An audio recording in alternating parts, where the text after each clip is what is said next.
نہ کہ کسی بدنیتی کی وجہ سے۔ ایسے میں ٹرمپ انتظامیہ نے ایرانی حکام کو پیغامات بھیجے ہیں کہ صدر ٹرمپ مذاکرات کے حوالے سے سنجیدہ ہیں اور انہوں نے مذاکرات میں نائب صدر جے ڈی وینس کی ممکنہ شمولیت کو اس کے ثبوت کے طور پر پیش کیا ہے۔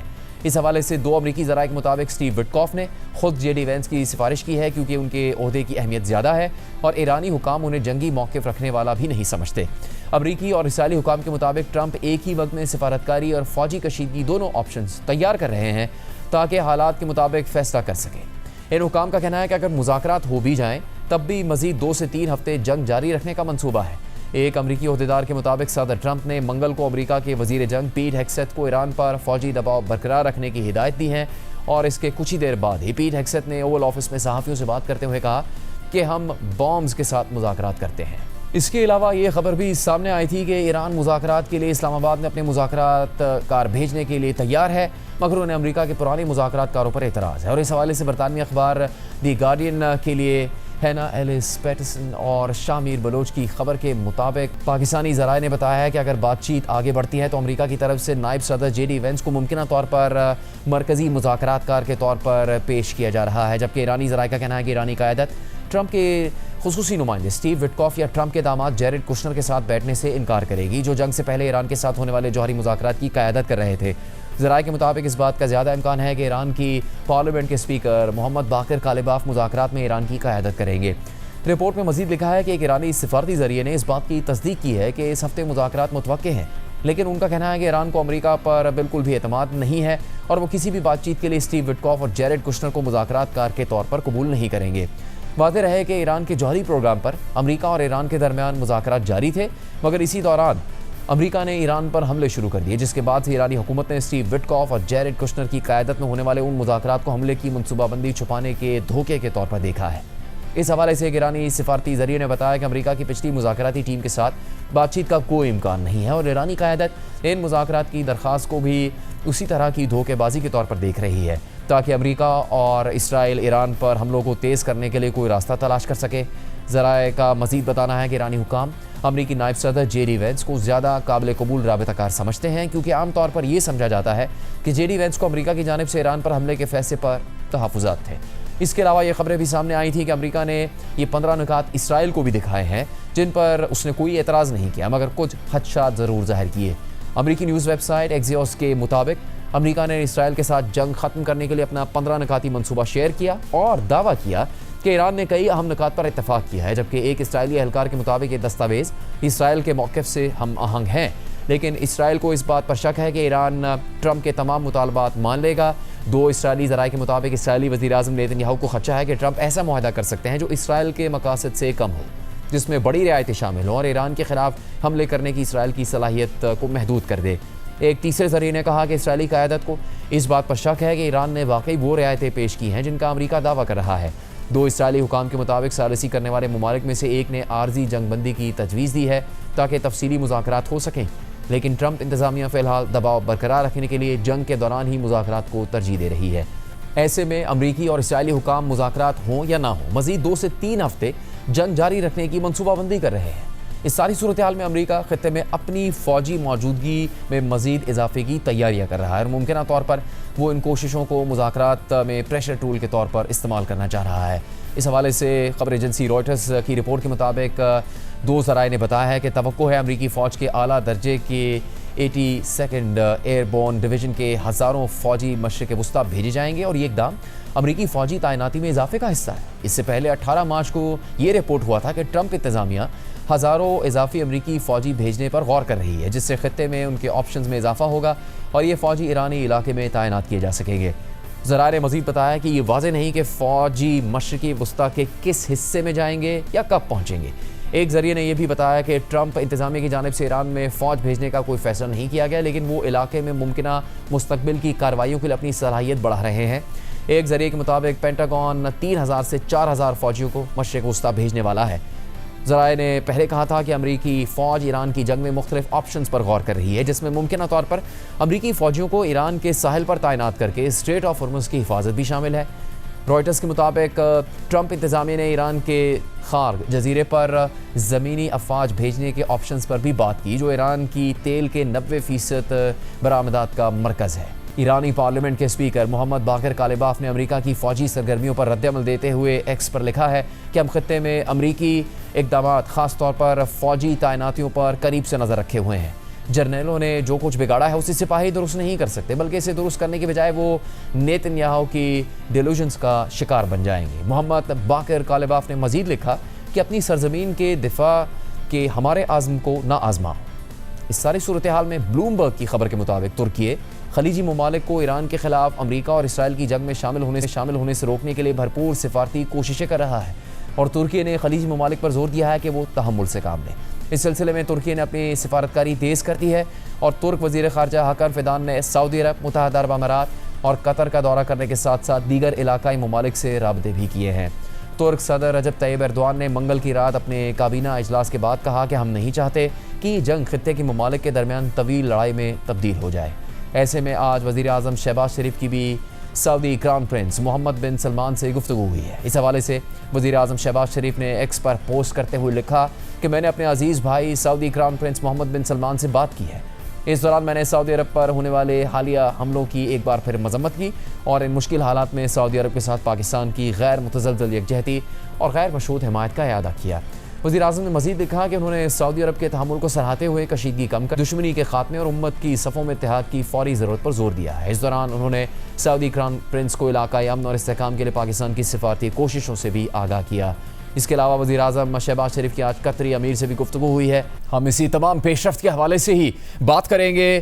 اسامہ بن جاوید سینئر صحافی تجزیہ کار ہمارے ساتھ شامل ہو رہے ہیں مشرق وسطیٰ سے اور اسلام آباد میں جیو نیوز کے نمائندے داخلی سفارتی اور سیاسی معاملات پر رپورٹنگ کرنے والے اعزاز سید ہمارے ساتھ شامل ہو گئے ہیں. اسامہ بن جاوید، بہت ہی بڑی پیش رفت اس کو قرار دیا گیا جب سفارتی سطح پر کوششیں شروع ہوئی اور پاکستان کا اس میں نام سب سے اوپر آیا کہ کس طرح سے ایران اور امریکہ کے مذاکرات ممکن ہو سکتے ہیں.